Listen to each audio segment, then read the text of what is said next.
Guys आज हम explain करने वाले हैं एक नई मानवा को जिसका नाम है क्रिम्सन रीसेट। तो अभी इसका सिर्फ एक ही चैप्टर आया है, तो चलो उसी चैप्टर को हम लोग इस वाली वीडियो में कवर करते हैं। स्टोरी शुरू होती है एक कैओटिक वर्ल्ड में, जहां वेम्पायर्स और होली नाइट्स के बीच में एक ब्रूटल वॉर चल रही थी। और इस वॉर के बीच में एक वेम्पायर जो पिछले 6 महीनों से भाग रहा था। लोगों के हिसाब से वो एक मॉन्स्टर है, एक किलर जिसने काउंटलेस इंसानों का खून बहाया है। लेकिन सच्चाई कोई नहीं जानता कि आखिर में हुआ क्या था। एक होली नाइट उस वेम्पायर को कॉर्नर कर लेता है और वो होली नाइट कहता है, अरे वेम्पायर, मजा आया क्या आधा साल छुपने में? बहुत सारे लोगों को मारा ना तुमने, अब तुम्हारी कहानी खत्म होती है। अब भगवान तुम्हें अपनी मनमर्जी करने के लिए नहीं देंगे। तुम्हें तो खुश होना चाहिए क्योंकि तुम मुझे वेम्पायर स्लेयर का टाइटल दे रहे हो, चर्च को धोखा देने के लिए और होली नाइट्स की सजा एक्सेप्ट ना करने के लिए। तुम्हारा ये रूप तुम्हारे सारे गुनाह साबित करता है। हमने तुम्हें जानबूझकर तुरंत नहीं पकड़ा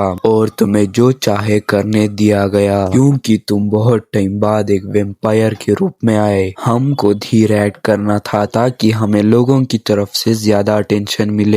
फिर वेम्पायर कहता है, ये दुनिया सिर्फ स्ट्रॉन्ग लोगों के लिए है, सब कुछ सिर्फ स्ट्रेंथ डिसाइड करती है, चाहे मैं कुछ भी सोचूं, इसीलिए मैं भाग गया था। फिर वो होली नाइट उस वेम्पायर को बीच से काट देता है। तुम्हारी एग्जिस्टेंस ही एक कलंक है और चर्च की इमेज को बदनाम करती है। फिर वो वेम्पायर कहता है, अगर मुझे एक और मौका मिल जाए तो मैं फिर हमें दिखाया जाता है कि ये वेम्पायर पास्ट में आ चुका होता है। फिर वो घबरा कर उठता है और कहता है, यहाँ पर क्या हो रहा है?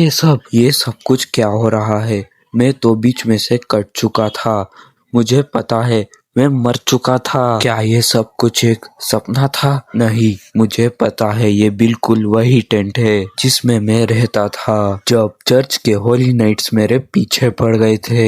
ये आधे साल पहले की बात है। मुझे लगता है ये सब तब की बात है जब सबजुगेशन स्क्वाड ने मुझे हंट करना शुरू किया था। क्या मैं पास्ट में वापस आ चुका हूँ? अगर ये दूसरी चांस है। फिर हमें बताया जाता है ये जगह ब्रॉडवाइन विलेज के पास वाली एक दूर दराज जंगल है जहाँ इंसान बहुत कम आते हैं। वो यहाँ इंसानों की नजरों से बचकर जिंदा था, छुपकर, क्योंकि वो कमजोर था, एक कमजोर सा वेम्पायर जो सांस दबाकर हर दिन बड़ी मुश्किल से जीता था, जबकि उसकी फितरत में कभी इंसानों की खून की प्यास नहीं थी। और वो कोई नहीं, वही वेम्पायर यूजीन। पर एक बार बहुत पहले इंस्टिंक्ट्स के सामने हार गया और उसकी एक गलती ने सब कुछ बर्बाद कर दिया। अगले ही दिन मर्सेनरीज पूरे इलाके में चारों तरफ फैल गए और सिर्फ 5 दिन के अंदर होली नाइट्स ने पूरे गांव की तलाशी लेना शुरू कर दी। चाहे उन्हें जितना भी समय लगता, पर आखिरकार वो उसे पकड़ ही लेते। डर के मारे उसने पूरे 12 साल सिर्फ जानवरों का खून पी के जिंदा रहने की कोशिश की। फिर हमें प्रेजेंट का सीन दिखाया जाता है।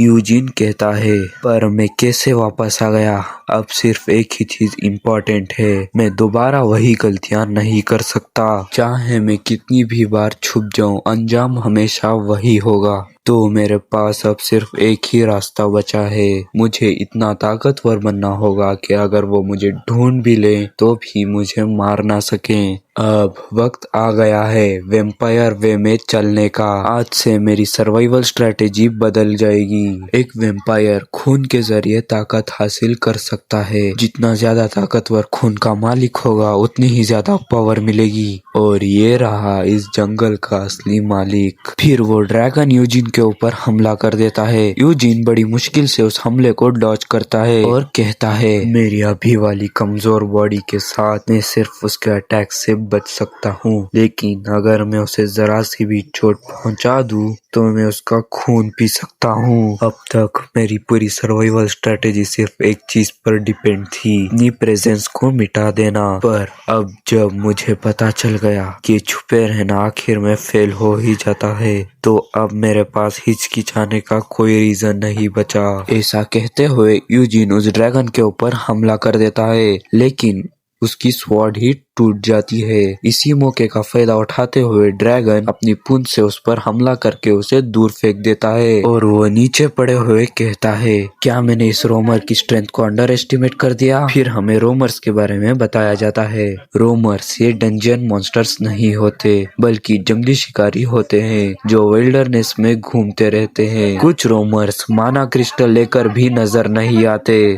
उन एरियाज में भी जहां माना बिल्कुल नहीं होता, माना क्रिस्टल को जेमस्टोन से भी ज्यादा कीमती माना जाता है। अगर मैं एक माना क्रिस्टल हासिल कर पाऊं तो शायद पूरी सिचुएशन बदल सकती है, लेकिन हम दोनों की स्ट्रेंथ का फर्क बहुत ज्यादा है। शायद मैंने इसे बहुत ज्यादा अंडर एस्टिमेट कर दिया। एक फॉरेस्ट मास्टर लेवल रोमर मेरी जिंदगी खत्म कर सकता है, इससे पहले कि मैं एक भी वार कर पाऊं। फिर वो रोमर यूजिन को पानी के अंदर ले जाता है और यूजिन बस मरने ही वाला होता है। यूजिन कहता है, शायद मैंने सोचा था कि जैसे मुझे एक सेकेंड चांस मिला वैसे ही मुझे एक और मिल जाएगा। मैंने कभी खुद को ओवर एस्टिमेट नहीं किया।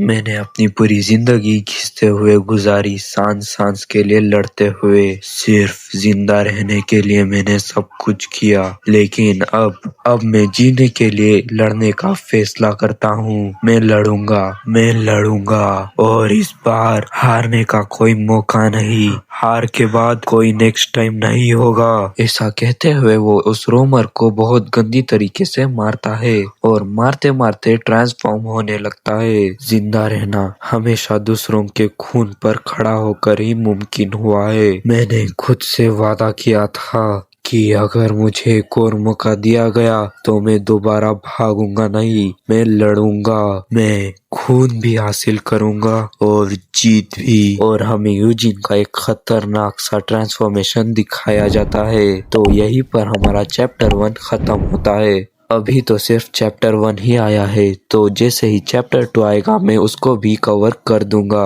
तो चैप्टर 2 देखने के लिए चैनल को सब्सक्राइब जरूर से कर देना। मुझे पता है आप लोग सब्सक्राइब तो नहीं करोगे, तो जस्ट कमेंट सेक्शन में आपको एक हाइप का बटन दिख ही रहा होगा, उसको एक बार जरूर से दबा देना। तो मिलते हैं अगली चैप्टर में। और हाँ, जाते हुए मुझे कमेंट में जरूर से बताना कि यूजिन का ट्रांसफॉर्मेशन आप लोगों को कैसा लगा।